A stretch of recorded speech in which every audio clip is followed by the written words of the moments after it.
Hey everyone, and welcome! Today, we're diving into a huge question, one that's rooted in one of the most dramatic moments of the 20th century, the birth of modern India and Pakistan. So this is really the core question we're digging into.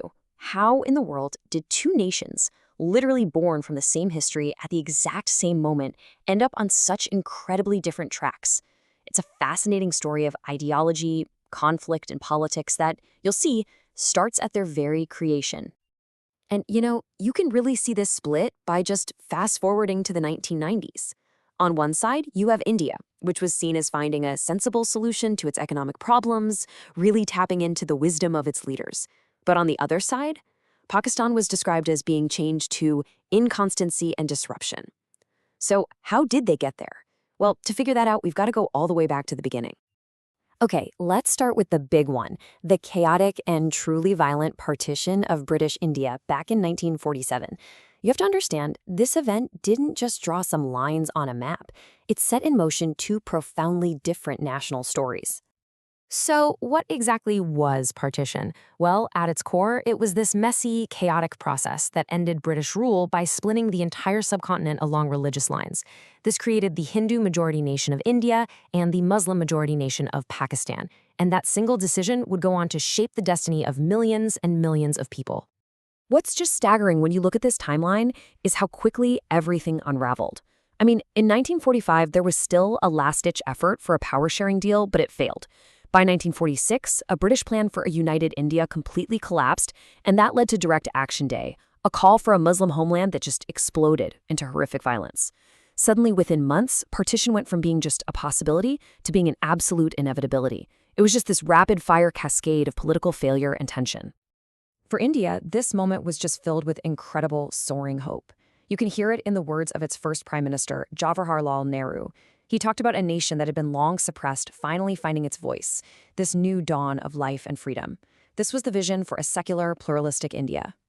But on the other side, you have a totally different story. The vision for Pakistan was built on something called the two-nation theory, laid out years earlier by Muhammad Ali Jinnah. His argument was that Hindus and Muslims weren't just followers of different religions, but that they were fundamentally different civilizations with conflicting ideas. So right from the second they were born, these two nations were built on completely opposing foundations, one on secular pluralism, the other on religious identity. Okay, so let's fast forward a couple of decades to 1971. This was a year that brought another violent rupture to the subcontinent, one that would permanently change the balance of power in the region. So where does this next crisis kick off? It all starts in East Pakistan, which, you have to remember, was geographically and culturally miles apart from the center of power in West Pakistan. When the Bengali people there started demanding more autonomy, more respect for their language and culture, they were hit with a brutal military crackdown. And that act of suppression, it lit the fuse on a full-blown civil war, the Bangladesh Liberation War. Now, India eventually stepped in on behalf of the Bengali cause, and the military outcome was, well, it was absolutely decisive. Get this, approximately 93,000 Pakistani military personnel surrendered to the Indian army. It's one of the largest surrenders in modern military history. It was a completely humiliating defeat for Pakistan.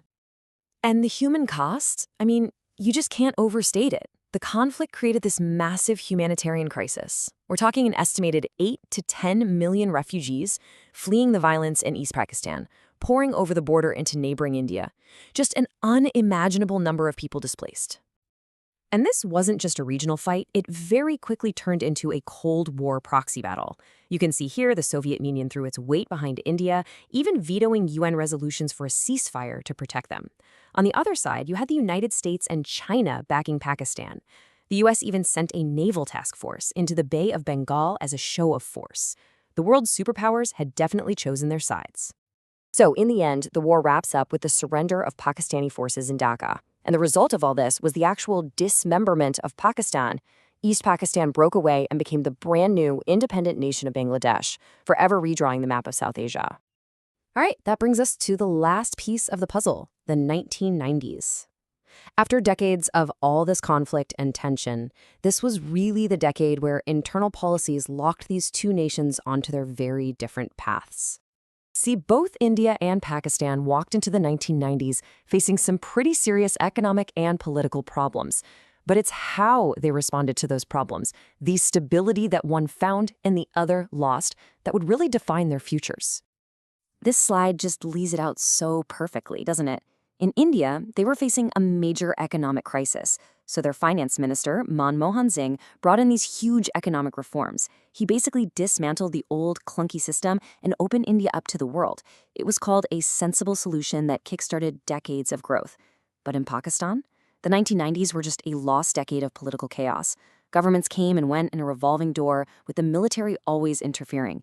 This extensive line of disordered governments made any kind of long-term economic plan pretty much impossible. So let's tie this all together. How do these three crucial moments, 1947, 1971, and the 1990s, explain the two very different paths we see these nations on today?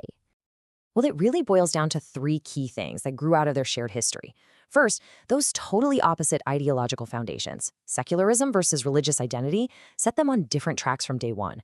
Second, the 1971 war was a massive shock to the system. It created Bangladesh, it fundamentally weakened Pakistan, and it cemented India's position as the regional power. And finally, the way they were governed in the 1990s, political stability in India versus that constant disruption in Pakistan, that's what sealed the deal on their different economic destinies. And that leaves us with one last, really big question. The shared history of India and Pakistan is, without a doubt, one of conflict and tragedy. But as we look to the future, is it possible for that same complicated, tangled history to become a foundation, not for more rivalry, but for some kind of lasting peace? That's definitely something to think about. Thanks so much for joining me.